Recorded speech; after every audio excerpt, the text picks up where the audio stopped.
Good morning. Hello, everybody.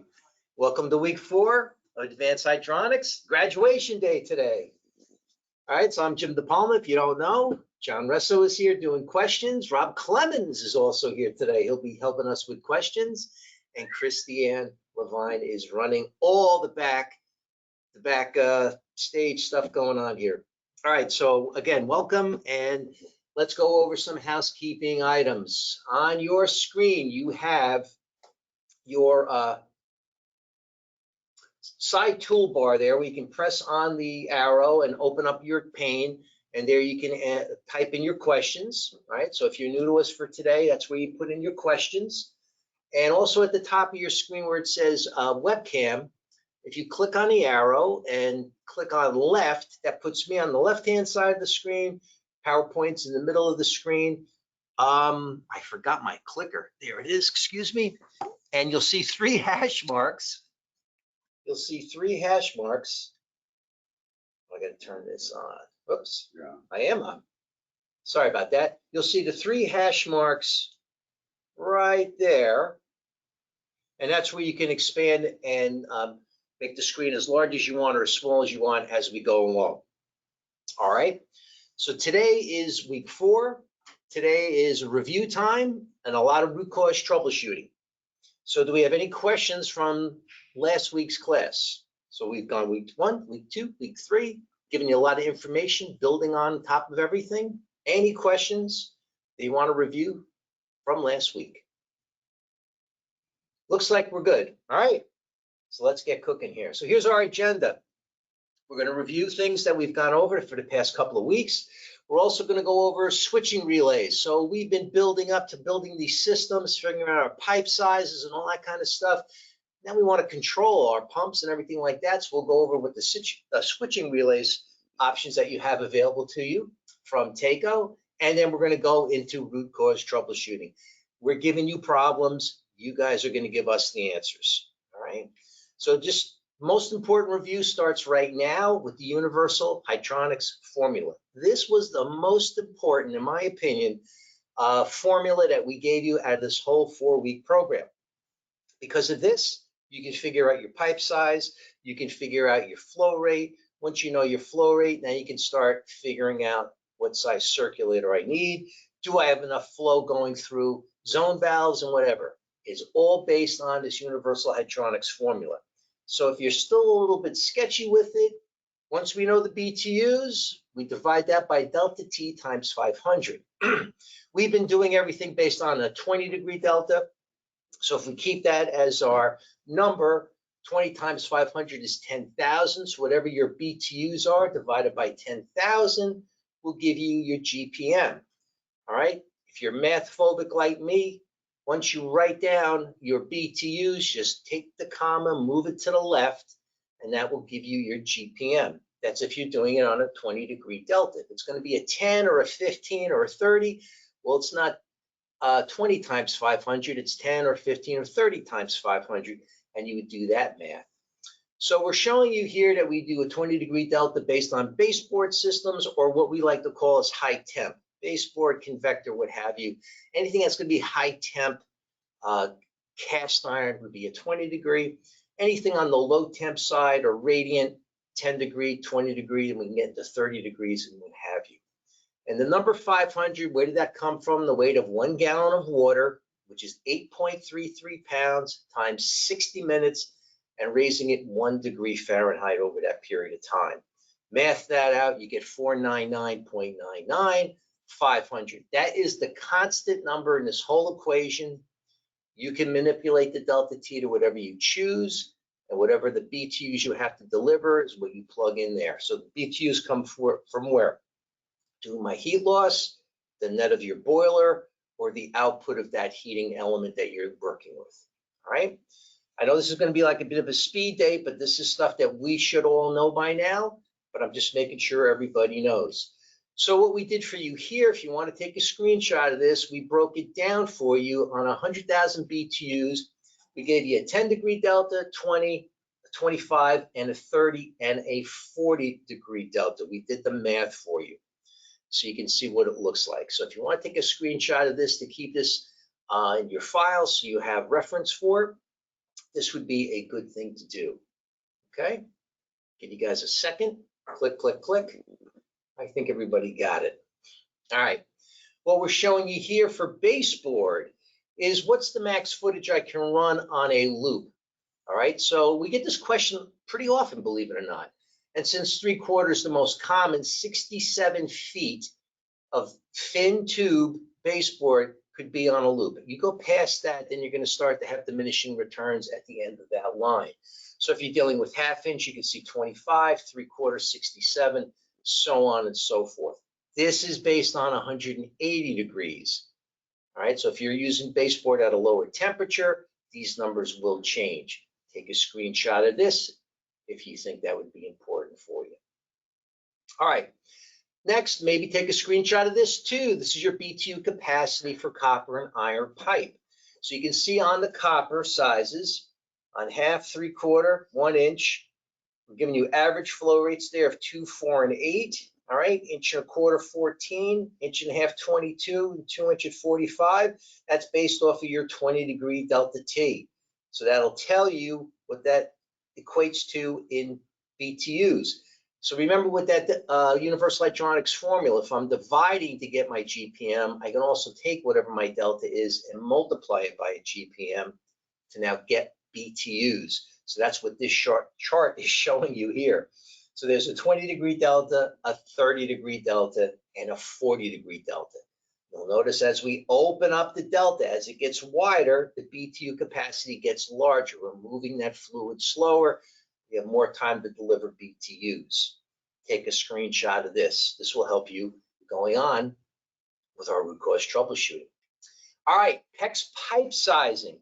So we see a lot of guys using PEX pipe to run for zones or doing whole jobs in PEX, except for the near boiler piping, okay? And what you want to be aware of is sizing the pipe properly. Why? Because our inside diameter for PEX is smaller than copper. The other important thing too is we stay within velocity rates. We cannot overpump with PEX because we can wear out that pipe even faster than we can with copper. So you want to stay within the velocity rates. So you want to make sure you're using charts like this. Doesn't matter which manufacturer, because pipe size, both inside and outside diameter of all PEX manufacturers are the same. So whatever your GPM is based on your pipe side, that's your head loss. You don't want to exceed these numbers. All right, it's only going to cause you problems. So there is that chart in your TACO handout, in your TACO catalog. If you're having trouble finding that, take a screenshot of this. Very important chart to have.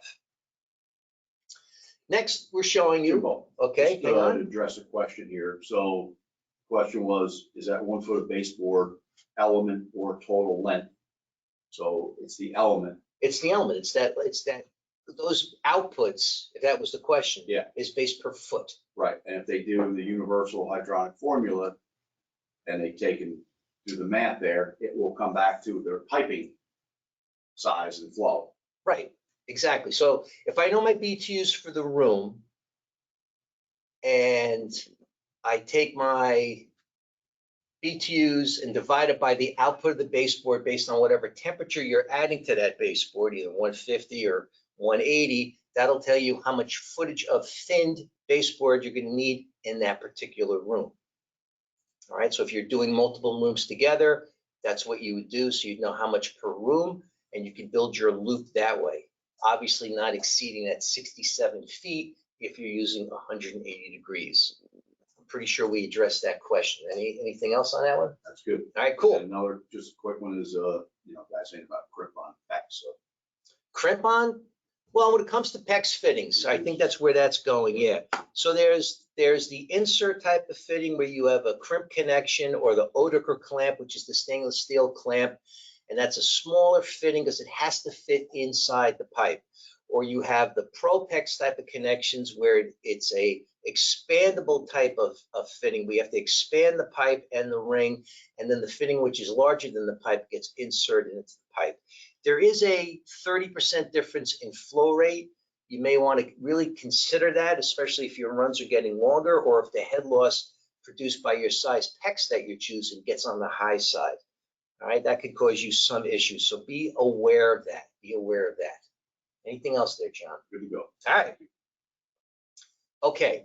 So what we're looking at here are baseboard ratings. Whatever manufacturer of baseboard you choose to use, there is a spec sheet that'll show you based on GPM and temperature what the output per foot will be.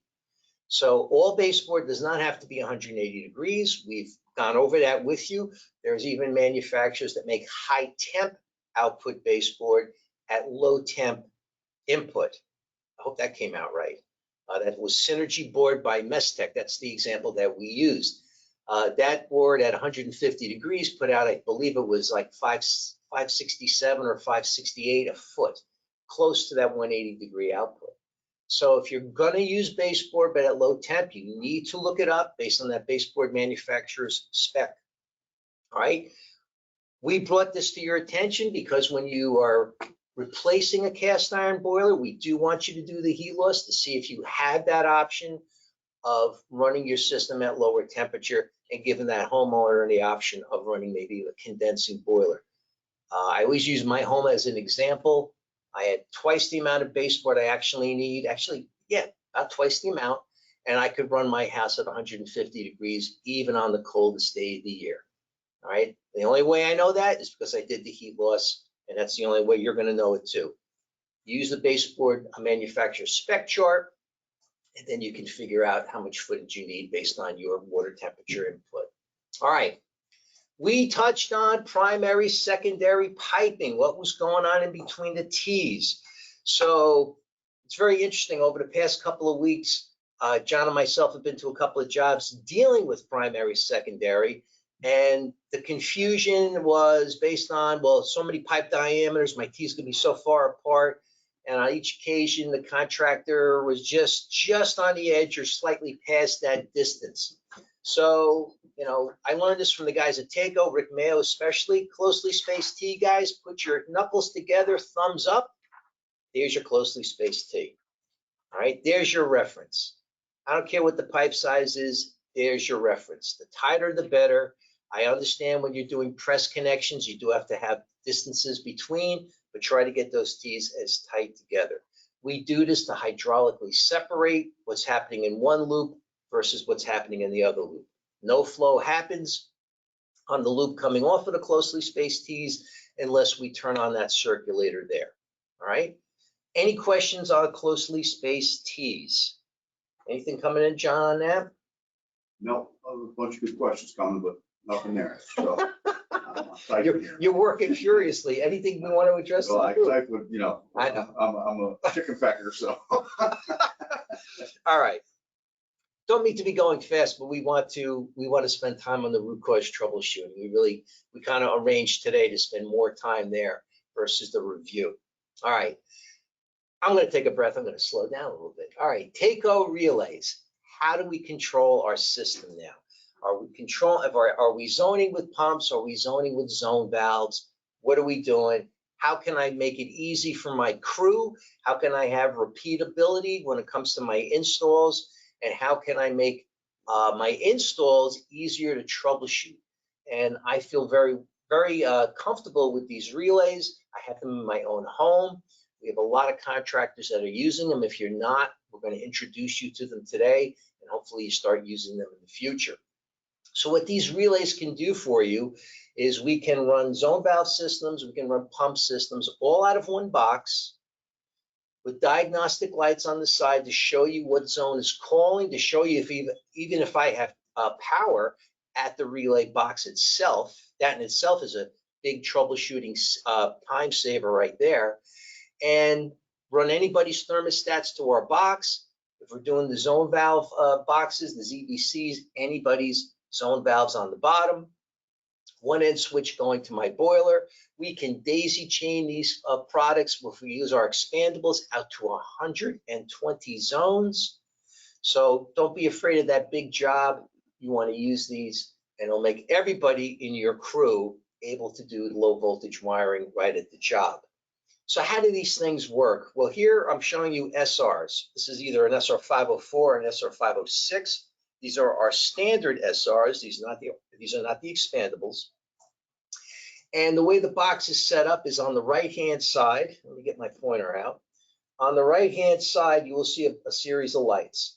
And we have a power light on the top, and then every zone gets its own light. So for pumps, every zone gets one light. So that power light should be lit up as green.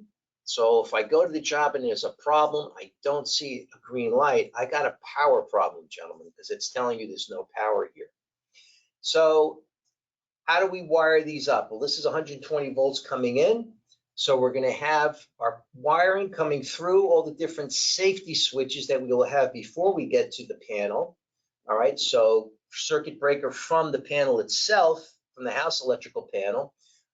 Customer emergency switch, as you can see there, you may have that thermal fuse. All right, service switch, which is either going to be at the top of the stairs or right next to the boiler, and low water cutoff. So low water cutoffs, if you're not 100% sure what they are a switch, they are a safety switch, and when the probe is completely covered with water, that is a normally closed switch. So if we don't have power to the panel, let's check the low water cutoff to see if the probe has been fouled in any way, shape, or form, or if it just has to be replaced itself. So this would be 120 volt low water cutoff. So this would cut power to the whole system. So incoming power comes in, and that's going to go into where you see H, right? We're also going to have a little, what the heck is the word I'm looking for? Wire nut. Thank you, Rob. Wire nut coming off of that wire, going to our boiler control. Then we have our neutral side coming in, going into the end, another wire nut, and that also completes now going to the boiler control. So that's incoming power. Everybody in this room so far can all do that. Our thermostats then get wired to the top. So this is an older slide. This is showing you 2-wire stats. Our current switching relays have an R, W, and C. So if you have a digital stat, you need constant power to it. You can get that off the C terminal. So anybody's stats can work at the top. What would be next? We start to wire our pumps to each individual zone. The last zone on these panels, this is our priority zone. You will see a priority switch right here on the panel. So if you put that in the on position, your last zone is now prioritized. That is generally the zone that you would use for your domestic hot water, right? I don't know if you'd really want to prioritize a heating zone, but if you wanted to, you could, but that would be for domestic hot water. What's left for us here is we're going to come out of our end switch, actually not come out, the TT, yes, I'm sorry, completely misrepresented that. I have my main end switch coming out of the top, going to TT on the boiler, and now this system is wired up, right? Everybody on your crew can follow this, right? The TACO wiring guide is available for you. I don't know, Chris, was that a download today, the wiring guide? If not, you can get it at TACO. If you go to TACO Comfort Systems or TACO HVAC.com, you can go on there and download the PDF of the TACO wiring guide. So all these wiring scenarios are in there. So everybody on the crew can wire up a system like this. If we go to the next slide, all right, the next slide is with ZVCs. And I really like this because it cleans up a bunch of things. We have this panel here where we have just a representation of a typical zone valve wired system. All right, so standard Honeywells, this is the TACO Quicktop, and our Zone Sentry. And I show this because a lot of contractors are comfortable with low voltage wiring, but it's the midnight call of no heat that's the problem, because now I can have a bird's nest of wires. And I've got combined end switches, I've got combined power going to motor side. And if one of these is down and I have to take the wires apart, put things back together, there's always the potential of having an issue afterwards. It can be intimidating. And for a relatively new technician out in the field, this could be downright scary, all right? So the ZVC panels clean this up, make life really easy for you. And let's go over that right now. Jimbo. Yes, sir. Before you take that down, just got a question. They asked, I'll give you a synopsis here. So to change out a motor, or to change out a head, what would have to be done? Like, what's the differences? What's the differences? Okay. Well, quick top, I do have a button to press in and the top will pop off, but I do have to break my wires. Okay. 2 reds are your end switch, 2 yellows are your motor lead. That's the power to the motor. So I have to trace that back, open up that wire nut, take that wire out, replace the head, and then rewire. All right. On the Zone Sentry, I can literally unplug the wiring harness side. Everybody see that? I'm unplugging the wiring harness side. And on the Zone Sentry head, we label where the end switch is, and we label where 24 volts are. So by chance, if you miswire it by plugging in your wiring harnesses to the wrong side, it just won't work. You can just unplug them and plug them back in. But now I don't have to take the wires out from the bird's nest. So this makes life really easy for you too. All right, and here I just press the pin in and the head pops off. We can even reorient the head if we choose to, having the wires here at the bottom if we choose. Okay, that answer that question? Yeah, perfect. Another question came up about, are the transformers, do they need a separate transformer or? Okay, so when it comes to transformers, I have to size it based on the amp draw of my zone valves. All right, you have to look up what the amp draw is. I think it's 0.32 for the honeys, about the same for the pop top. The Zone Sentry is a 0.06 amp draw. So it would be the number of valves, all right, times that amp draw times 24 will tell you your size of your transformer.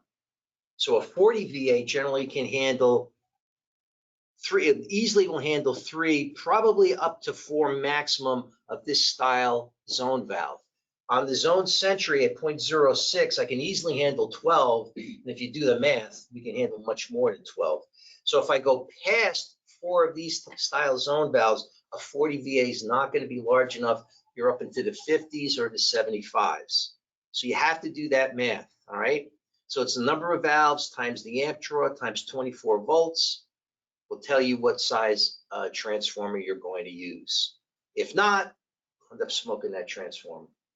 Okay, that answered that. Next question came in, just says smart thermostats. And the question is, how smart are they? Yeah, well, I'm assuming they're talking about transformers, because all the Okay. questions are transformer related. Yeah. So yeah, that's the Nest, the Ecobees, Honeywell RedLink. They need constant power.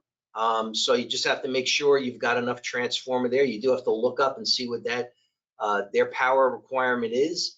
I know with the Nest, it's a little tricky to find out what that is. They hide it pretty well. That's about all I know on that. You just have to make sure you got enough transformer. Right. I think it's going to be more predicated on the number of zone valves you have and what they're pulling. But when you do get into Nest and a lot of these and a lot of zone valves, your transformer side is going to have to be much larger. Take old carry it. Well, as we get to the panels, that's a little different story in how the panels operate. On these panels here, as you can see on the PowerPoint, you'll see there's 2 transformers, and they are wired outside the box on this PowerPoint. And in the wiring guide, it's the same way, because that's the way they show you how it's wired. But in reality, those 2 transformers are inside the panel. And what Taco does is, by giving you 2 transformers, we're splitting the panel in half. One transformer is going to take care of the first couple of zones. The next transformer will take care of the next few zones. So I'm not very concerned about my amp draw, my zone valves, because I've got the 2 transformers in there. I should have enough VA. That being said, when you do get involved with, say, the Nest thermostat, it draws a lot of power. So if my bottom zone valves were, say, the Honeywell, which is just, the most common zone valve out there, that combination won't work on this panel because of the amp draw or the power requirement that the zone valves need and the Nest stats. But there's always a solution. If you use a Nest stat and the Taco Zone Sentry zone valve, that combination will work on my panels, because the Taco Zone Sentry only pulls power to open, Once it's open, it's monitoring the call for heat. There's a capacitor, there's a circuit board inside the zone valve head, and we're storing power there. So once we open the valve, all right, now I'm just monitoring the call for heat. It's not a constant amp draw as would be with the Honeywell or the Takeo pop top, because we're not fighting a spring to stay open. And then when the call for heat is satisfied, then I power the valve closed. So since it's not a constant amp draw and it's only 0.06 amps, the combination of Nest thermostats with the Takeo Zone Sentry on the Takeo ZVC panel will work for you. So that's a plus there too. All right. So how do these things wire up? You can see the power will come in the exact same way. Again, I'm going through a 120 volt low water cutoff because it's on the incoming power, and I start to feed the transformers. Anytime you see what looks like a black dot, that's going to be the wire nut. So that's the power coming in. The next wire is your neutral side, so I've completed that circuit.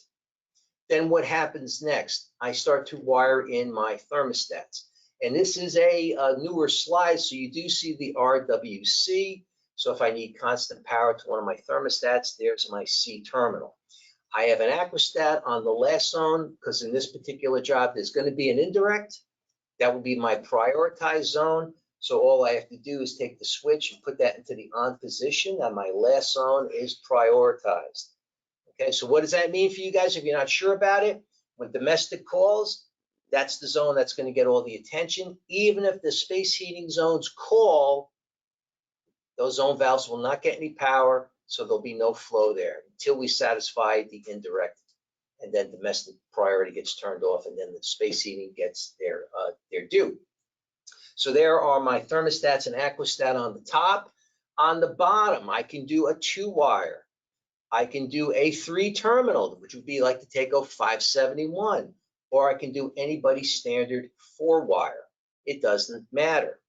Now you'll notice on the PowerPoint when we did a 2-wire, we put a jumper across terminal 3 and 4, because that 2-wire is representing just a motor. And you don't see zone valves like that, but you're seeing actuators on radiant manifolds. They're coming 2-wire, motor only. So if you're going to wire them to the Takeo ZVC, we're asking you to put a jumper across 3 and 4. We're artificially closing that end switch, or letting the panel know that the end switch is made. When you use the Takeo 571, we give you 3 terminals, but that zone valve is actually a 4-wire zone valve. But when you're running with our panel, you just take terminal 1 to 1, 2 goes to 2, 3 goes to 3, and you're good there. If you're using anybody's 4-wire, your 2 yellows, if we want to stay within that combination, goes to terminals 1 and 2. That's your power to your motor.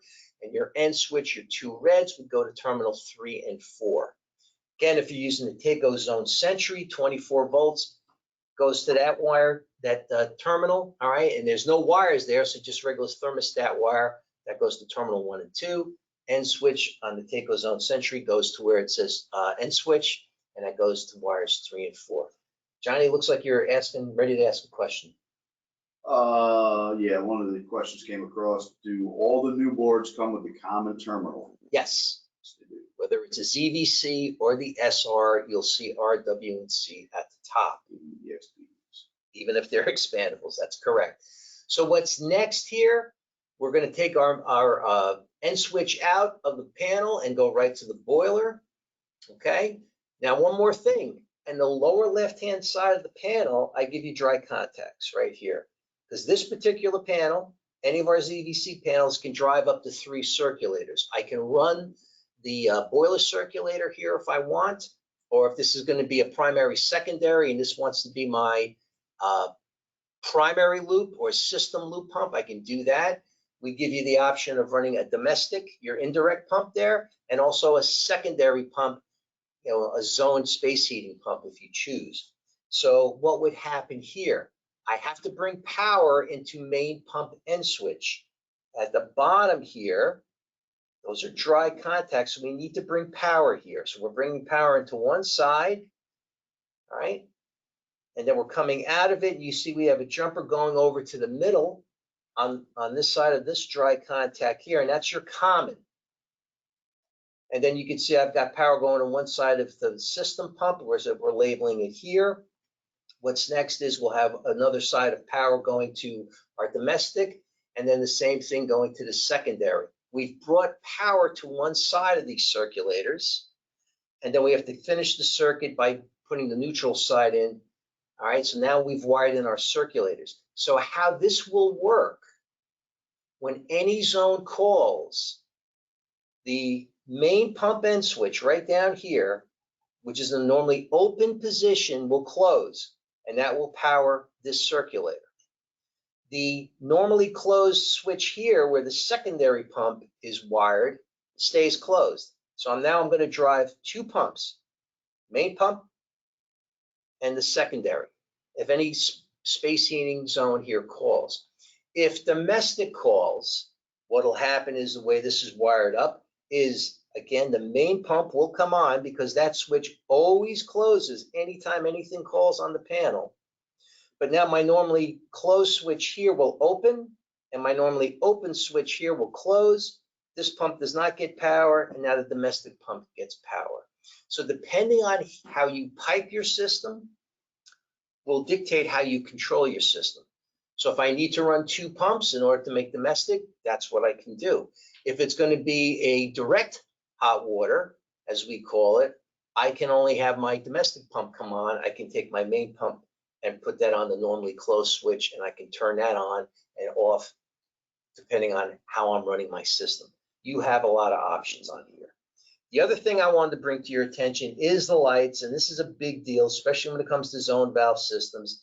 At the top, I got a green light, again, to show do I have power, right? That's going to save you a lot of time, gentlemen. There's that midnight call, and I see that green light when I show up. I don't have to search to see if I've got power. Power is there. Every zone then gets two lights. When there's a call for heat, you're going to get a yellow light. So zone 1 calls, the yellow light's going to light up. Then as the zone valve is energized and now opens the valve, I make the end switch, I get a red light. So now if I show up on the job and I know I've got a problem, zone 2, that's the master bedroom, and it's cold, they're not getting any heat there. Green light, I got power. Yellow light, I got a call for heat. No red light, I got a bad zone valve. So now I know what to do. I can just replace that zone valve head. The wiring is simple, and everybody should be able to handle this. So great troubleshooting, and everybody on the team should be able to wire this up because you just have to follow what we're showing you here. Again, all wiring scenarios are based out of the TACO wiring guide. All right. Any questions on that? We're killing. Awesome. All right. Oh, and what's next? I'm sorry, I left one last thing out. If I do a pump for domestic, what we're asking you to is, as you prioritize that zone, we're asking you to put a jumper across terminal 3 and 4. Again, we're telling the panel that that end switch is closed. So instead of having a zone valve there, I'm using a circulator. I just have to put that little jumper there. You don't have to remember this when you take these panels and take the cover off. That wiring guide is right there on the inside cover of the panel, and the directions are there. That reminder is there. Okay? So if we're reading instructions, we'll never be surprised. Jim, question came across, are the lights powered by the transformers or powered by the 120 voltage? Yes. All right, the 120 is what's picking up one side of the transformer, and then I've got, power on the other side. So I'm going to go under the assumption that the lights are low voltage, and obviously we're bringing line voltage down to the circulators. Yes. Anything else there, John? Good. We're good? Yeah, all right. These guys are hammered today. Great. I really would hope that if your company is hiring an electrician to do the near boiler wiring or the low voltage wiring per se, that you give this a try. All right. You can have a brand new tech who is probably very good with his piping, but maybe sketchy on wiring.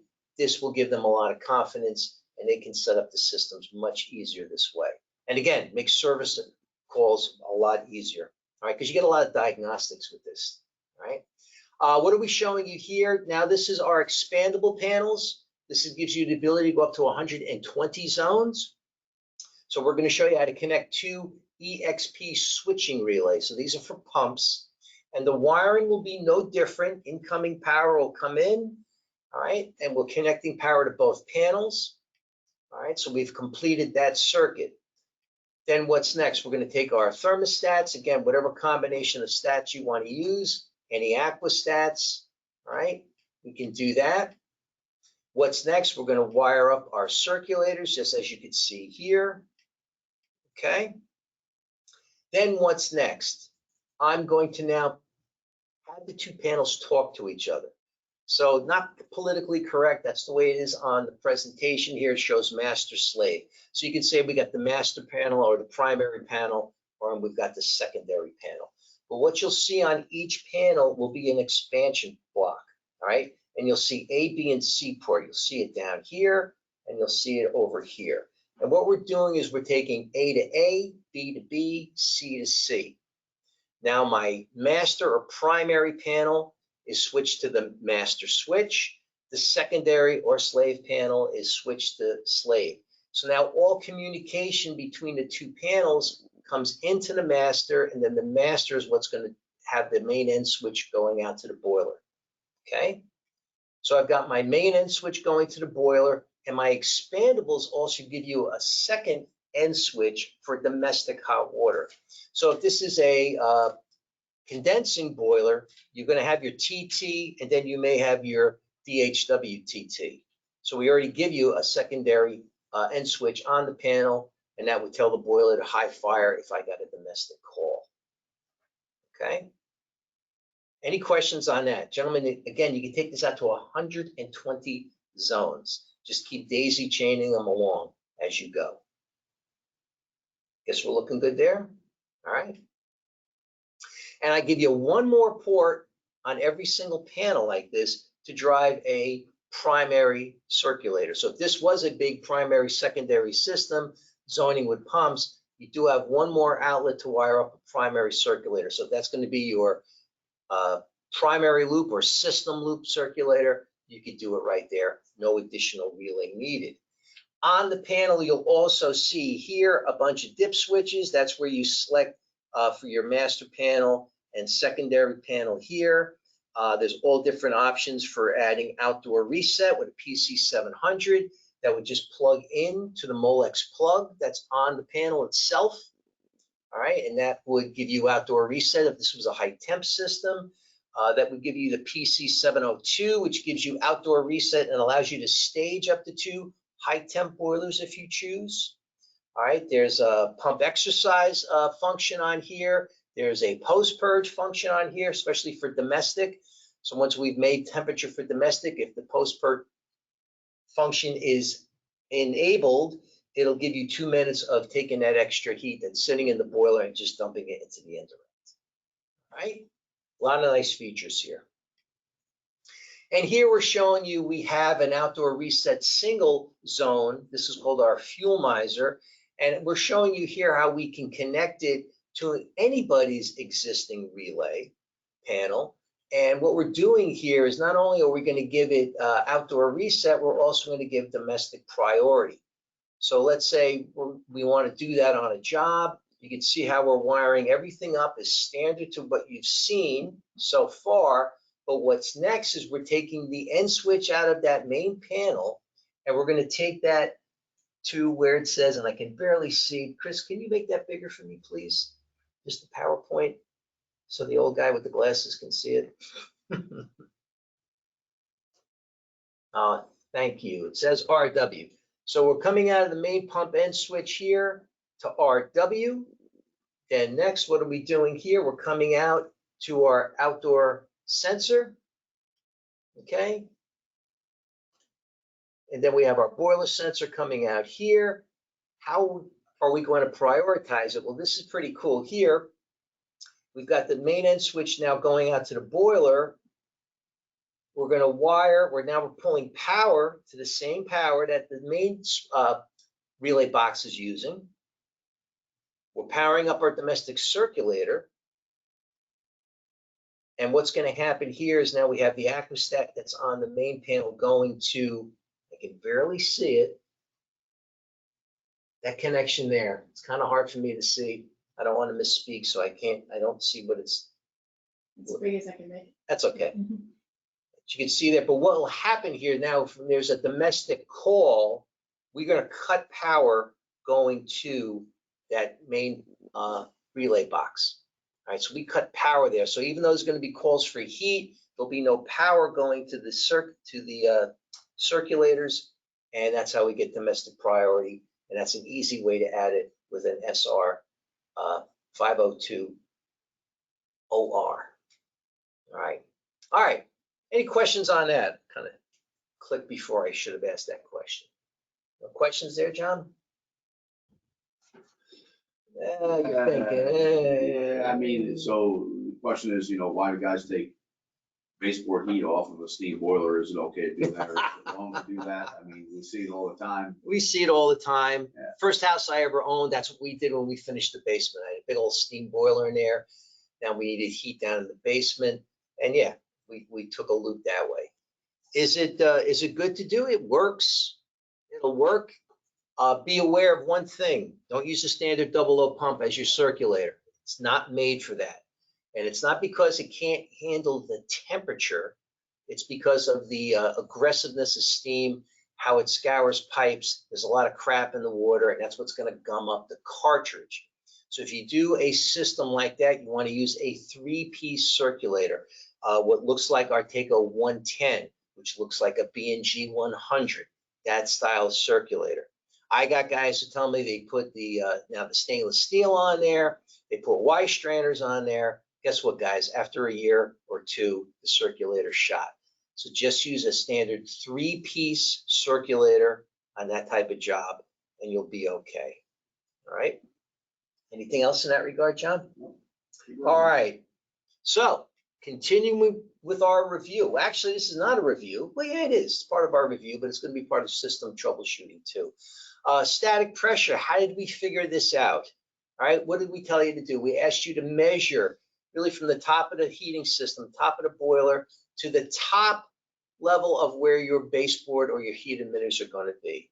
Whatever that height is, we're going to multiply that number by 0.43, and then we're going to add to that number 4. We want to make sure at the top of the system we have minimum of 4 psi. So whatever the height of your system is going to be, times 0.43 plus 4 psi, and that's how to make sure you have the proper pressure in what? Your expansion tank.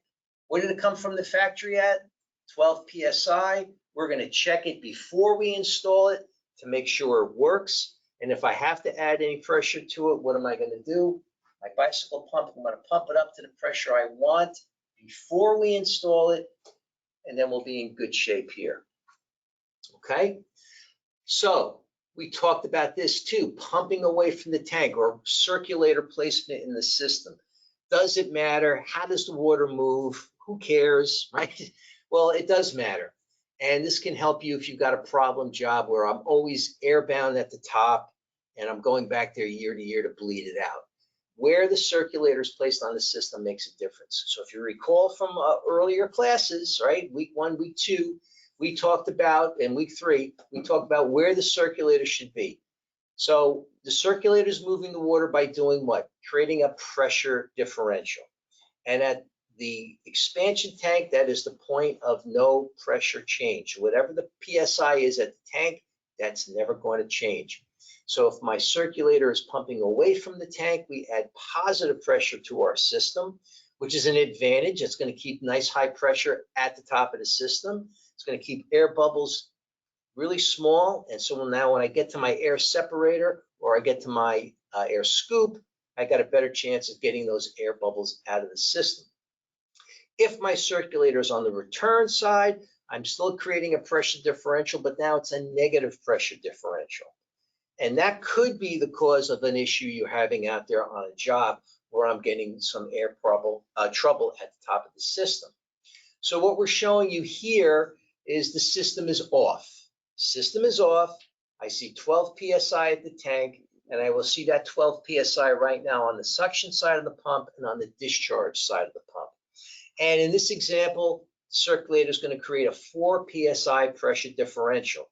Because of the height of my system at 18.5 feet, there's an 8 PSI pressure drop. Okay, so when I turn on the circulator, since it's pumping away, it's going to add a 4 PSI pressure differential. It's going to be on the positive side. So now on my discharge side, instead of it being 12, like it was when it was off, it is now 16.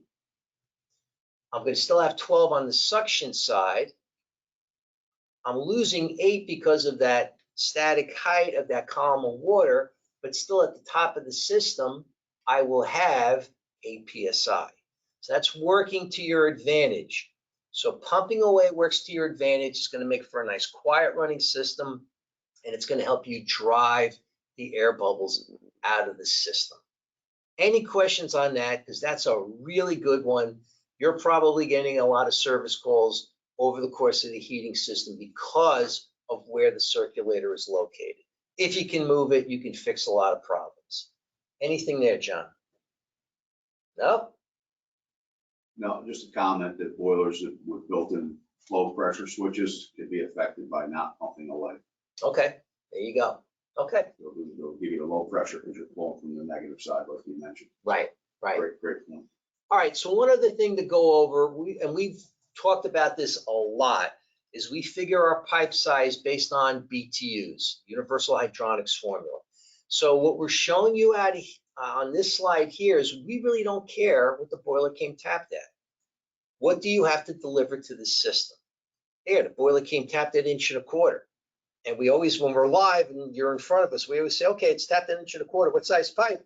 And somebody will always say 1.25 inches. Well, that's what you're going to start at, but I only need 1 inch for this particular job because it's 75,000 BTU.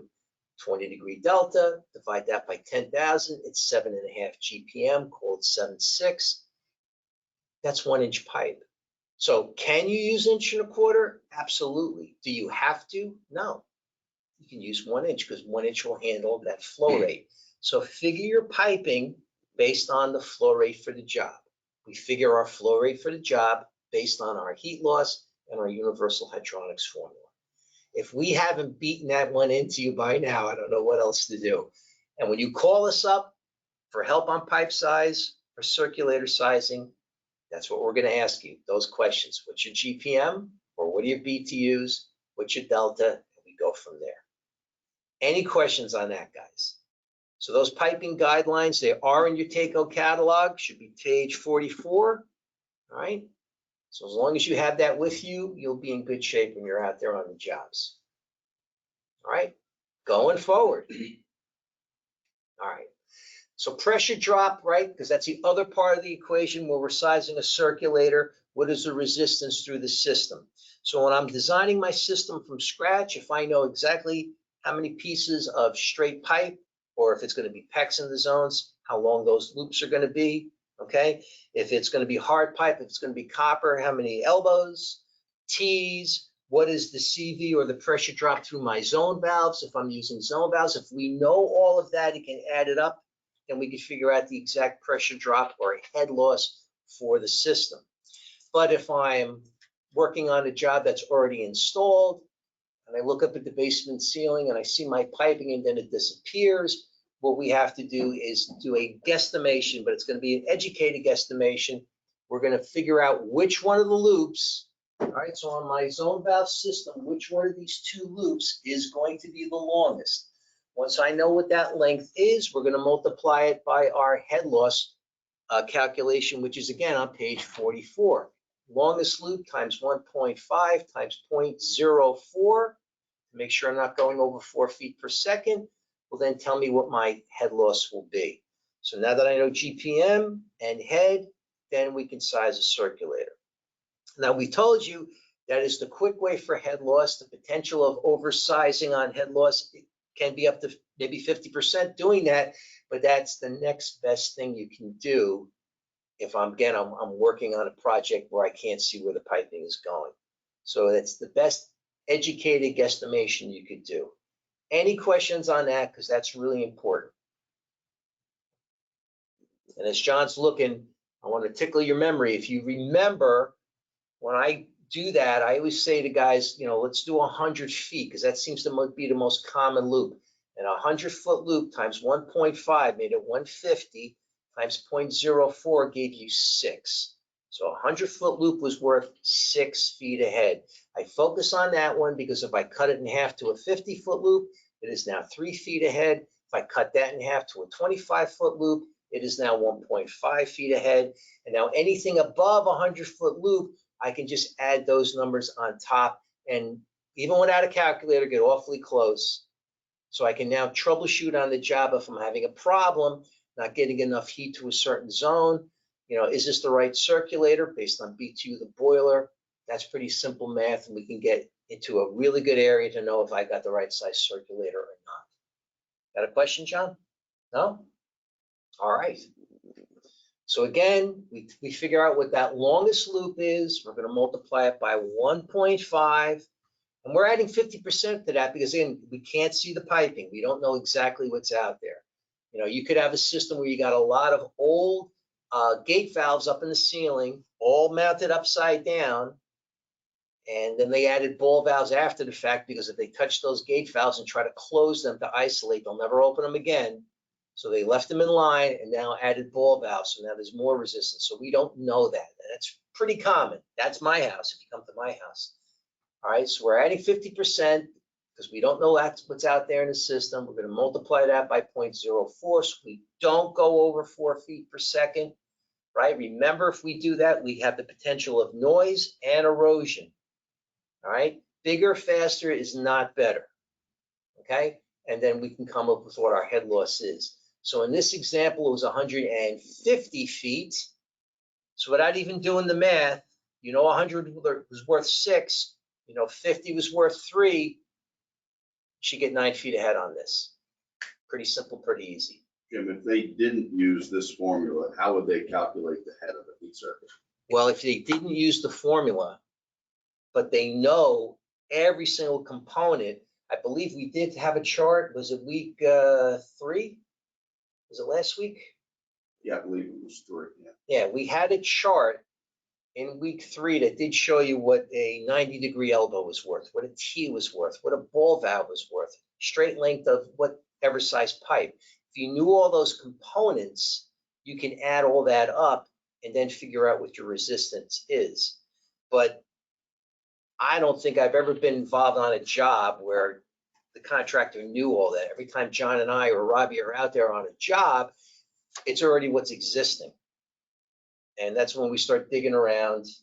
That's when we start digging around and try to estimate how long that loop is. And then we use that formula. Okay. I mean, literally 2 weeks ago, I was out with a contractor and we were walking the dimensions of a building to figure out what the head loss would be in this building so we could figure out if we had the right size circulator there because they had insufficient heat. Okay. So that's the only thing you can do unless you know every single part and piece in that system. Now, Takeo makes the 0018E, and this is a very unique circulator. This circulator has Bluetooth technology, and with the app on your phone, and depending on how you set the pump up in either constant pressure or active adapt, you can see on the phone when you put it, say you put it in constant pressure, you can see, you can dial in exactly where you want the circulator to operate. So you can set it at a pressure, a constant pressure, set it up, turn it on, and then it'll show you where it's operating. So it's almost like having your eyes inside the piping. You can see what's going on in the system. And then at that point, you can manipulate it, if it's enough circulator for your system, manipulate it to make it give you the GPM and head that you want. That is incredible. Nobody else has that. So let me make sure you understand that again. This is a circulator where we can either have constant pressure, active adapt. Why am I blanking out on the third one, Johnny? What's it? Fixed speed. There you go, fixed speed. And then with the Bluetooth technology and the app on my phone or a tablet, I can dial in where I want the circulator to perform. Okay, so if the circulator, you know, it's pump curve, still fits the parameter of your job, you can actually dial it in to deliver the delta T that you want. So that's pretty cool. I've had a couple of guys actually use that to troubleshoot a system. They'll swap it out, they'll put that in, and they'll see how the system's actually performing. Pretty neat technology, okay? Pretty neat technology. All right, one other thing we see when it comes to sizing circulators is when we are doing hybrid systems and I'm feeding a hydronic coil. So let's say I've got radiant heat for the whole first floor, maybe a master bath up on the second floor, but the rest of the house is going to be an air system, and I'm going to do it with a hydronic coil. We see this scenario a lot where they already ran PEX pipe to the hydronic coil. Now it's time to size a circulator. Well, we have to do the same thing that we always do. What's the GPM? What's the head? But now I also have to be aware of what is the pressure drop through that coil. And that will be on the label on that unit. All right. But generally, you guys can't find it after the fact. All right. There's always something in the way. So you do have to look it up. We have to find out what the pressure drop is. 1 PSI is worth 2.31 feet of head. So if I know what the pressure drop is, I multiply that by 0.2 times 2.31, that'll equate to what my head loss is. That conversion table is in your TACO catalog on page 45, okay? Water pressure conversion table, PSI to feet of head.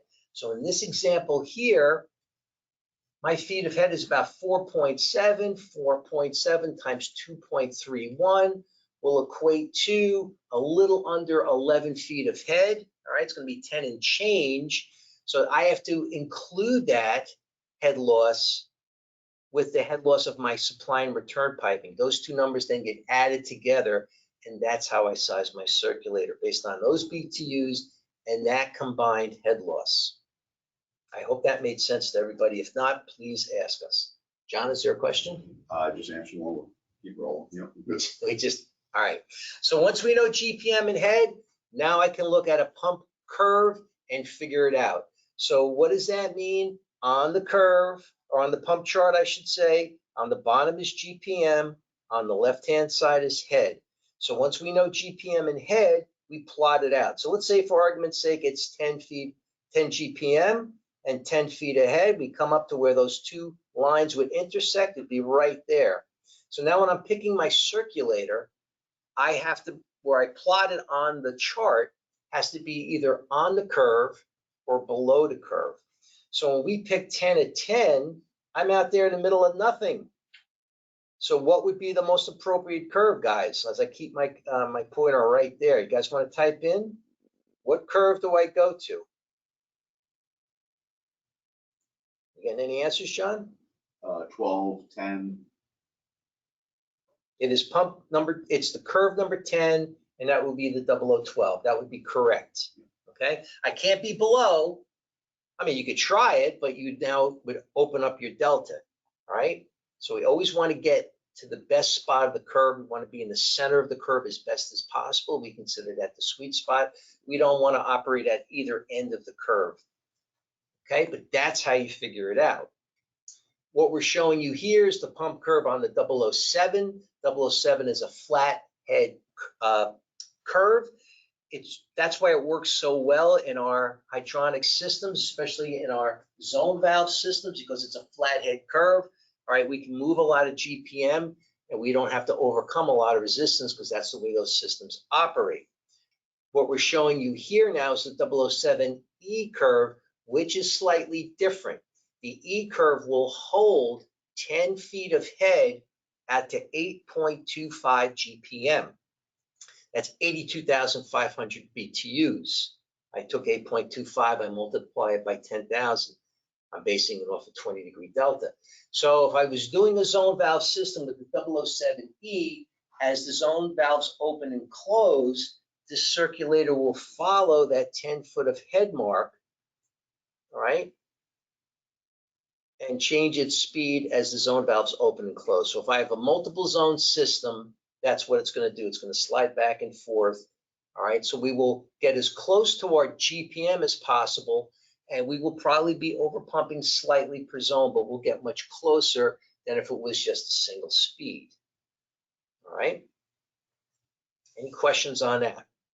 You don't have to do anything to the circulator. It's built in. There's no dials or anything. This is not the 007E, so I'm covering the dial, but this is probably my 0015E. All right, so there's another type of circulator where we can pick the speed, but I wouldn't have to do anything on the 007E. It'll do it all on its own. All right. Now, what we consider our service pump is the 0015E3. This gives me 3 speeds. It gives me variable speed on speed number 1. It gives me variable speed on speed number 2, and then it's full speed when it comes to speed 3. And the amount of head that it can handle and GPM is written right on the box. We'll tell you how long those loops could be based on which speed you pick. Okay, so looking at the curve here, if I set it at low, it's going to hold 5 feet ahead all the way out to 12 GPM or 120,000 BTUs. If I put it at medium, it's basically the 007E curve, 10 feet ahead at the 8.25. And if I put it at high, now it's going to follow a more traditional curve and it won't vary its speed. So down here as zones open and close, same thing here on the medium, it'll vary its speed based on zones opening and closing, but at high, it's going to follow more of a traditional curve and just work at one speed. Great circulator if you're going to be zoning with circulators. Because think about it, okay? If a 100-foot run was worth 6 feet ahead, and I'm doing a multi-zone system and I'm going to go with circulators, I would gather that most of those zones are not going to be 100 feet or more. Some of them may be, but I think a majority of them would be less. So if I set it at low, I could be very, very close to the GPM and head for all those zones. I need to go past that, I got my option on medium, and if I need to go past that, I got my option on high. Again, on the box, that will all be listed. The VT2218 is our Delta T circulator. So I failed to mention that the 007E and the 0015E3 are Delta P circulators. Those are pressure pumps. The VT2218 is a Delta T circulator. It's going to come with 2 thermistors. It's going to measure our temperature on a discharge and our return on the suction. And you guys can program in whatever delta you want to maintain. So based on temperature, it'll speed up and slow down as zones open and close. This is what I have in my system at home. So I will work anywhere within this green band. So basically, if I need to be, say, 7 at 6, with all zones calling, that's where I'll perform. And if zones start to close, it'll actually move to where it has to be and create a new pump curve and a new pump curve and so on and so forth, going as low as this last curve down here. So it'll operate anywhere within this area here. So gentlemen, if you want a system that will nail your pump curve or your system curve, this is really where you want to go. It costs more than the other O's, yes, but that's a premier circulator if you want to put in a premier system. You like that, John? You like that. So what we're showing you here on the next slide is how we're adding more and more of the ECM or E-series circulators here. We're showing you how this overlaps our standard O's. So we have now the 007E, the 0015E3, the VR1816 is disappearing. That really became now the 0018E. VT2218, we've added the 0034E and also the 0026E. We're really covering all of our 00 pumps with ECM technology. Any questions on that, guys? Because that's where TACO's going, and that's where the whole industry is going. So at some point, our 00s will disappear. Any questions? We're good? Okay. So gentlemen, let's start root cause troubleshooting. Let's start root cause troubleshooting. So I'm looking for interaction. All right, here's the job. Here's the problem. This is the job you're on. All right, so here you can see we're giving you boiler BTUs. We're giving you pipe size. We even giving you the boiler circulator. And I'm telling you the GPM per zone. And your first problem here is that there's not enough heat. So gentlemen, there's not enough heat. There's all your job information. So if you brought us to the job. We're all going to be figuring this out together. We're going to figure out what's there, and then we're going to figure out what the problem is. So what would you do first? There's not enough heat. What do you think? I can't see you, so I'm hoping somebody's going to type in an answer. My stash lock guys are on. Come on, guys, we've gone through this already. Okay, we got one answer in so far. Is he going down the right path? Yeah, he's got one of the several answers to this one. Awesome. Another guy with the same type of answer. Okay. Good. Keep them coming. So remember, you got a call and you're not getting enough heat. Do I need to throw some breadcrumbs out there? You might need to feed a little more info. Okay. So generally, if you're taking a look at this, if I'm not getting enough heat, are we over pumping?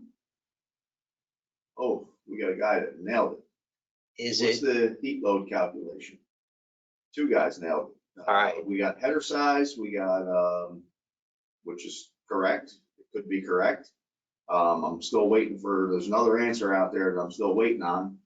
But two guys basically said, do a heat loss calculation, and I hope they're giving me that answer for the right reasons. All right. Which I think they are. Excellent. That is fantastic. Thank you, thank you, thank you. That makes us feel good. All the information we've been giving you is working. So yeah, we're showing you the GPM per zone. You add that up, and all right, let's say it's a 20-degree delta. You add that up, it doesn't equal to what the boiler is. So are we over pumping, or is the boiler sized correctly? I don't know. So the only way to know is to do a heat loss calculation. Once I know my BTUs for the project, I'll know if my boiler's right. Then if it's got, let's say this is a baseboard system, well, I should know by doing my heat loss calculation on that room by room basis, what are the BTUs per room? So now am I over pumping per room? That's the other thing. Is the piping set up correctly? All right, if you brought any of us to the job, I mean, I'm at least gonna take the dust off of the rating plate of the boiler to see what the net is. And once I know what the net is, and I know it's high temperature, 20-degree delta, that'll tell me what the BTUs are and the GPM. Now I'm going to check my near boiler piping to see if the piping is right. So yeah, is it over pumped, under pumped, piped right? Ultimately, we start with the heat loss calculation. Does anybody have any questions on that? Because this was an earlier scenario we did give you. No questions? John is typing furiously here.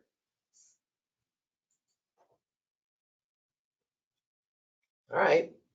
So if that means go. So so if we were not pumping correctly, we'd have to look it up, look at our chart, and obviously pick our circulators properly. Okay. All right. So here's a scenario here. What would you do? There's no right or wrong.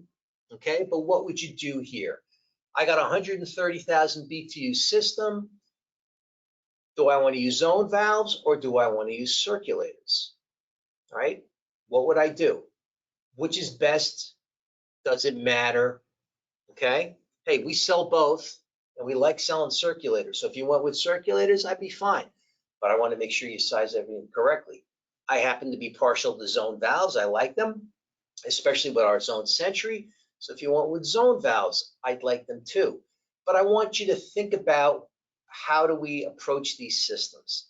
So we kind of came up with, and I'll give John credit for this because he kind of brought this to my attention. He goes, you know, this is kind of our tipping point, this 130,000. If I'm below that, that kind of calls for a zone valve system because I won't have too large of a circulator if I've got a really small zone that calls. If I'm above 130,000, then I probably want to go with multiple circulators because if I got, again, another small zone, I don't want to have a big honking circulator because that'll cause a noise, possibly erosion, short cycling, and all that kind of stuff. So let's put this into some math here. So here we're showing you an 85,000 net boiler. Okay, that's my net. So that's 8.5 GPM. It's going to be a 20-degree delta. So, that's my system GPM. So there are my 3 zones. Gentlemen, you tell me which zone do I have to be concerned about when it comes to sizing my circulator and why? And if you know that and you know the why, you might as well give us the full answer.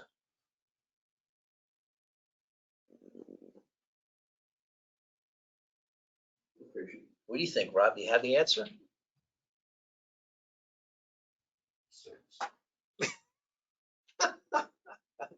Rob said 6. Zone 3 is the longest length. Yes, it is. Keep going. Keep going. You're there. We're going down the right path. We're on the job. We're in the basement.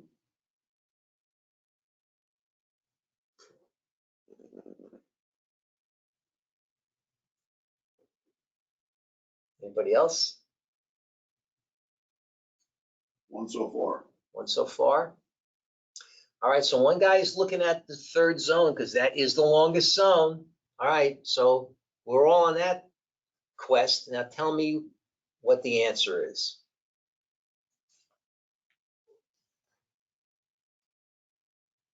I'll get out my calculator. I'll do my math.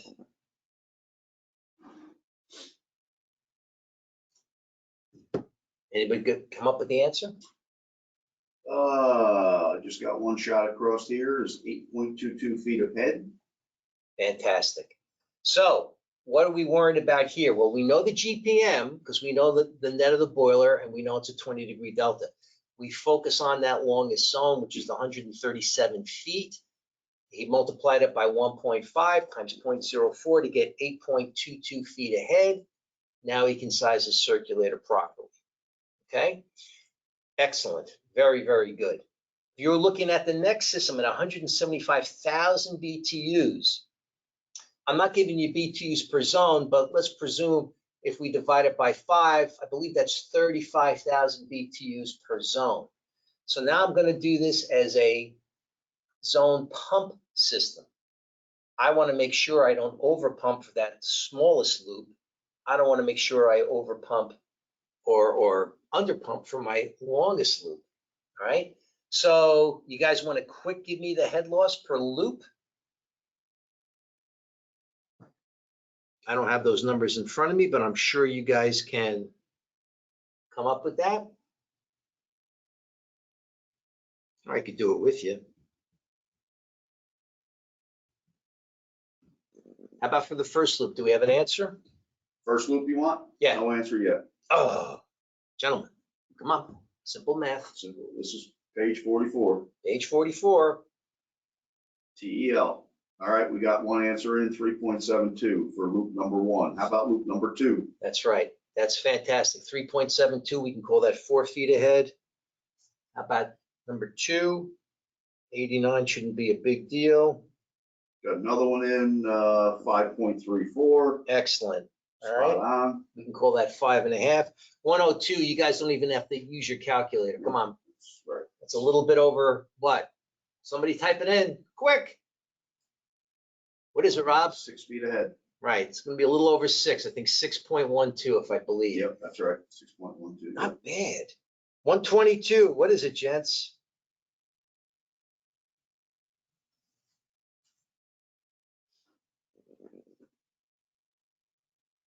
What you get, Rob? Nobody sent the answer for zone 4 or zone 5 yet. All right, zone 4. Okay, here we go. Just got zone 4 at 7.32. Excellent. How You about don't- zone 5? You don't even need your calculator for zone 5. You shouldn't. You shouldn't. You're going to be barely over. All right, What number? 9.06, got multiple 1, 2, 3, 4, 5 guys. Right. So if I was moving 35,000 BTUs per zone, there's your head. I could go to my 00 chart and now pick every single circulator based on that. Or, gentlemen, I can go to the 0015E3 and a majority of this job would be at low, right? And a couple of them would be at medium. And even the ones that are just slightly over low, I can still run it low because we need this GPM in head based on the coldest day of the year. I mean, the head loss won't change, but the GPM will actually change because it's not the coldest day of the year all during the heating season. So even if I set a couple of them where I'm slightly over low, at low, a majority of the heating season and probably a good 80% of the time, you'll be okay. And if we start to open up the delta a little bit longer, well, the system just runs a tiny bit longer. I don't think Mrs. Smith is going to feel it.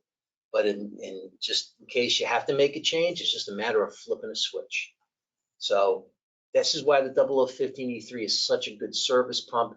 If I'm running into a job that's zoned with circulators, more than likely this is the circulator that can fit any zone that's on that system. Okay? All right. How'd you guys feel about that? Everybody feel good? I would hope so. That was a good exercise. Static pressure. All right, so what are we looking at here, John? Is this correct? Is that the right circulator based on these system requirements? So tell us if the static pressure is correct based on that total equivalent length. Is the pipe size correct? On this one here, Jim, the homeowner, keeps calling in, a service call from dispatch is that insufficient heat on the highest floor. Oh, all right. Did everybody hear that? Insufficient heat on the highest floor, Just received a phone call. and they're not happy. Of course. When are they ever happy when they call you? That's right. They call you on your birthday just to say thank you. So what do you think, gentlemen? Well, we better do some math. Rob, you doing the math? Yes. Wow. Wow. 2 answers in already. Excellent. Yeah, let's get another two answers minimum. Are those 2 answers correct? Yes, they are. Oh, fantastic.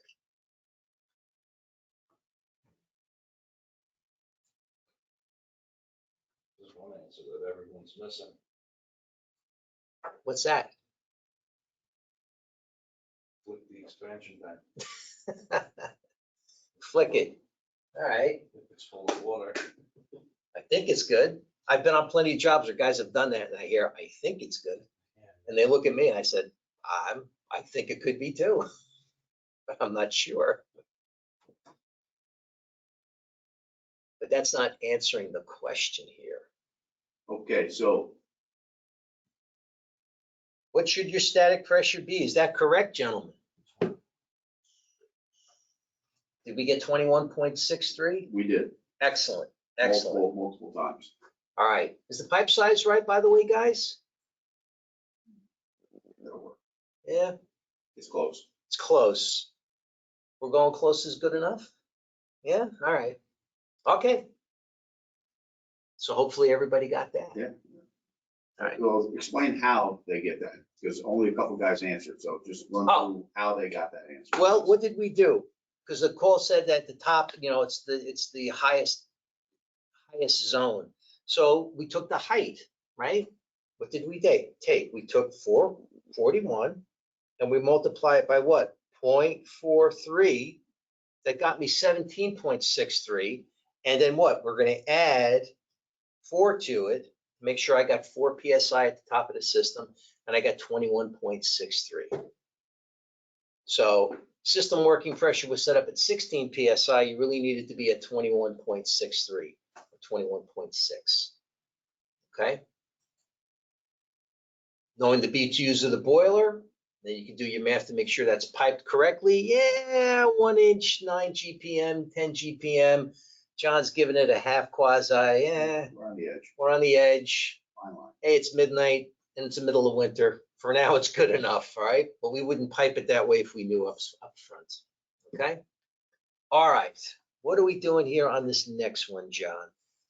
This is, all right, this is slide 38. Okay, so here, the boiler is under the homeowner's bedroom.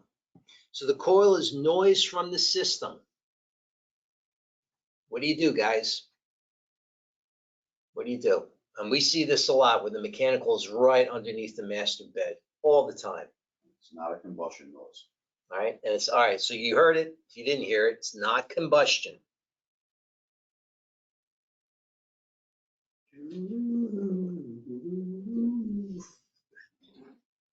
For all you Catholics out there, you should be familiar with this time of the year and water. That's my clue.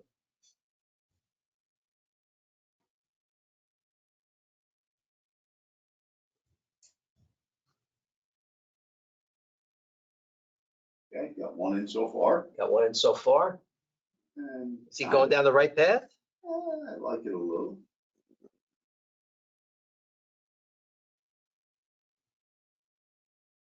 I gotta get rid of some of these questions, so you guys will see some funky stuff in there. Okay. Boom. So again, gentlemen, there's noise. There's noise while the system's running. Here's another breadcrumb for you.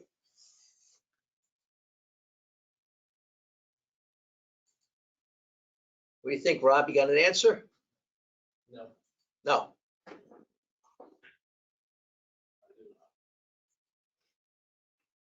You realize I'm picking on you because I like you. Oh, I know. What do we got there, John? Okay, so we have a couple of good answers. Says piping issues, Okay. one zone valve side piping issues on zone valve side. And then I have here another gentleman answered too much velocity, wrong pump size. Okay, that sounds good. Did he pick what side of the What system? side of the system is that happening on? Exactly. Right, yeah. Great. Yep, good follow up.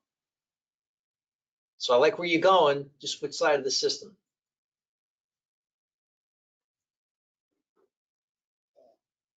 Because there is one clue there. We did give you the delta T. Yeah, we did on purpose. Because it's a cast iron boiler with baseboard, so you know it's 20. From week one, you know it's 20. Any follow-up? I'm waiting. I'm waiting. Somebody shoot me an answer here as to what you're gonna do to fix this problem. Everybody's got good answers here, but how do you fix it? Right. This week is the most fun for us because we want to see how we've been delivering the information, if it's been working and you're utilizing it, right? We really try to make sure this is not a lecture.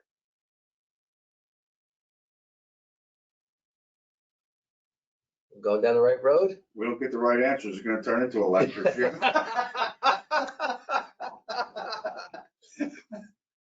Well, gentlemen, because the clock is ticking, all right, and we do have a last one that I'm going to bring John up to talk about. But yeah, we've got we're over pumping, and we're over pumping on the boiler side.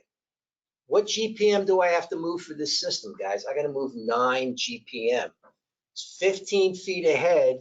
All right, so if you look at any of your pump curves, 9 GPM, 15 feet ahead, that 0012, too big. All right. So what are we hearing out there? We're hearing velocity noise. Okay. We mentioned water this time of the year. Okay. If you're of the Catholic faith. All right. So we don't want to hear a rushing river. We don't want to hear noise through the piping. Okay. So we have to size that circulator properly. Okay.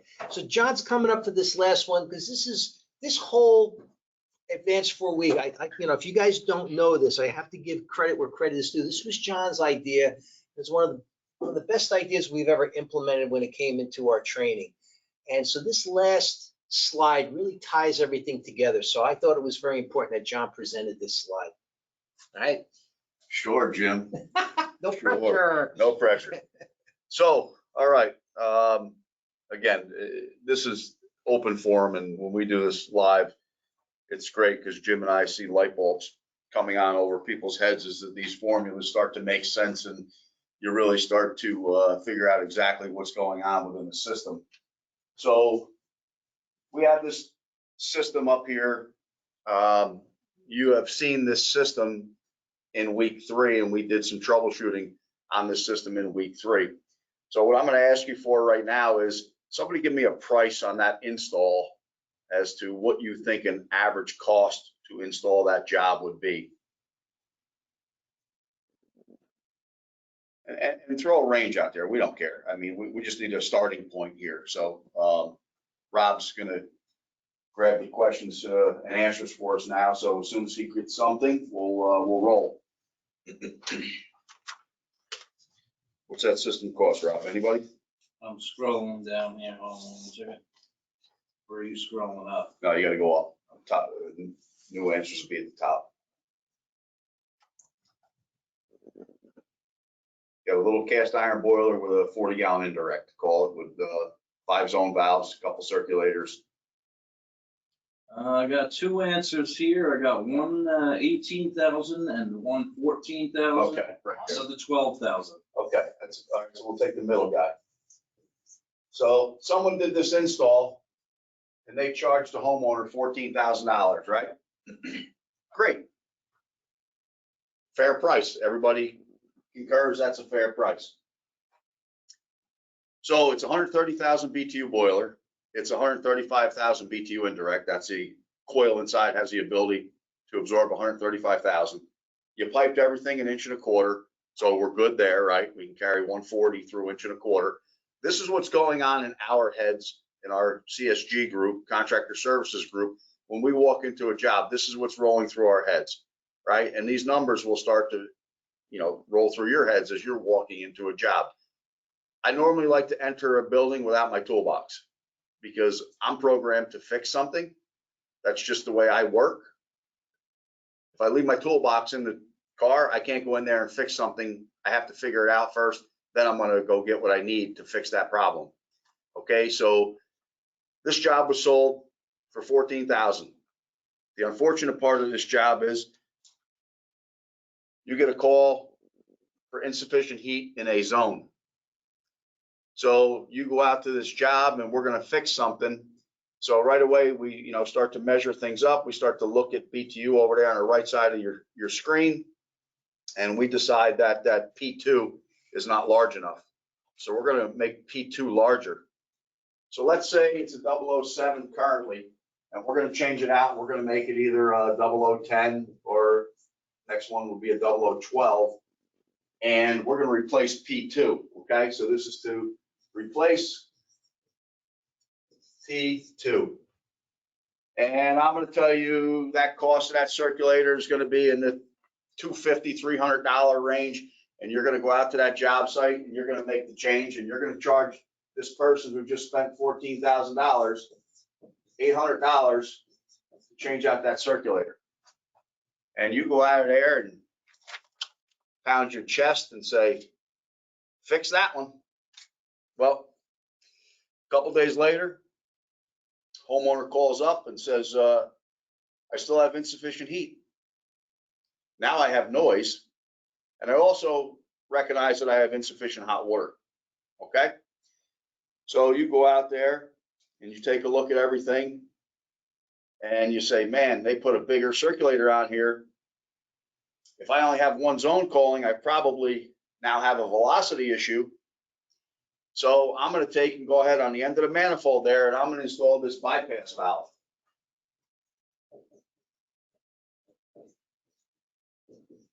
Okay, so to install a bypass valve, I don't know, let's just stick with round numbers. Because you got to redo some manifolding there at the end of the header. Everybody see that right there at the end of the header? This little bypass valve right here. So you had to cut into your black iron, let's call it, tie it into the return. So now if there's only one zone open, we will bypass some of the flow around this circuit. So that'll take care of the noise issue. And you think that'll also take care of the insufficient hot water and insufficient heat issue also. So there's call number 2, another 800. Well, a few days later, homeowner calls again. Still insufficient heat in one zone and insufficient hot water. So you go back to the house and you look everything over and you say, oh, I can fix this. I'm going to take and I'm going to elevate the aquostat in the indirect, and I'm going to install a mixing valve because that's what's going to fix this, right? Sure it is. So you go ahead and do the mixing valve, and I don't know. Let me put here a mix valve. And I'm gonna call that, I don't know, 500. We're in a good mood. These prices may be way off. These prices might be right on. So you walk out of here again, this time you unbutton your shirt and you got the S on your chest. Superman, I just fixed this thing. 5 guys have been out there, but I'm the hero. I just went and fixed it. Okay, great. Go home, get a good night's sleep. Homeowner calls back the next day, and now it's escalated to the highest level within the company. And now there's 5 guys going in there, and we're going to figure out what the heck's going on. So now we actually open up the TACO book that you got for this class, and you start to look at this job very close. And you look at the boiler, 130,000 BTU, great. P1 came with the boiler, that should be right. Is it pipe primary, secondary? Yes, it is. Is it direct hot water? No, it is not. It's system hot water. Okay, fine. How are we controlling the water going to the indirect that can absorb 135,000 BTU? Well, if we look over there to the right, it's 5 Honeywell zone valves. And you go back a couple weeks here with us, and we said a Honeywell zone valve, standard Honeywell zone valve will move 35,000 BTU. A full port Honeywell zone valve 1-inch will move 80,000 BTU. Our indirect has the ability to absorb 135,000 BTU. Okay, so start to look at this here, right? Where's our roadblock? Our zone valve is our roadblock going to the hot water, but we didn't look at that in the beginning because we didn't start to use our formulas that you've learned over the last 3 weeks and this week, 4 weeks really. So we took and went ahead and put a mixing valve in there. We didn't root cause troubleshoot. We've had insufficient heat in one zone since day one, and the homeowner informed us of that. What zone is insufficient heat? The zone that needs 4 GPM, because we can only move 35,000 BTU through a typical Honeywell zone valve. So what do we do here? How do we fix this, right? Realistically, the answer to fix this is we need to repipe it. We need to put a circulator on the indirect. We need to change the 1¾ zone valve and make it you can utilize a zone sentry in that port, because we can do 95,000 through one of our press zone sentries. And if you wanted to make it super efficient, I would take the feed and supply for the indirect and make it direct, go in below the P1 port, put it on its own circulator. So now if we're working for hot water, I only have to run 1 circulator at a time. If I'm running for heat, I'm going to run a P1 and a P2. So the job will have 3 circulators when it's all said and done. But I will meet the homeowner's expectations. Remember, week 1, meet the homeowner's expectations. So we have to set the groundwork for what those expectations are, and then we have to meet them with our installation. And not only did we miss that on the initial install, we got paid good money, and we had to go back and do all of these quote unquote repairs, but we never truly fixed it. So our hope is that the message that Jim and I have delivered over the last 4 weeks hit home. And we basically don't want you to be this guy. Okay? We want you to use the formulas. We want you to apply what you've learned in this class. If we go in a basement with you guys, we're using this book. We're using the universal hydronic formula. Jim and I don't have a secret code book that we keep in our back pocket and we turn around and do this, and then we turn around and give you the answer. That's the secret code book right there. It has simple math formulas in there. And the reason I know they're simple is because I can do them. Okay, so it's all right there in black and white and some gray, which we don't want to be in the gray too often, but it's in that book. All right, so please, if you need us, reach out to us. If you need help on how to do this, if you missed something here, go to that HVACinsiders.com website, rewatch something, email us. We'll answer your questions, because again, we don't want you to be that guy. And we don't want to walk into an install in a homeowner's house that looks like that. So we hope you enjoyed it. We hope you had fun. I know we probably stressed you guys a little bit, constantly asking you to answer questions, but without being face to face, this is kind of like the best we can do right now at this time. And we absolutely positively look forward to getting out in front of you. Ron, Rich, a few guys out there, you guys have been hammering in, and Keith, and you guys have been hammering in answers and questions throughout the 4 weeks. I just want to recognize you guys, and we appreciate the interaction. Ryan was hitting it hard today. So thank you, everyone, from the whole crew here at Wells Darby. We truly appreciate your time. You invested a lot of time into our program here over the last 4 weeks, and hope you left here with what you came for. So thank you very much, and have a good rest of your day. Thank you all. Thanks, Jim. Rob, Chris, over and out.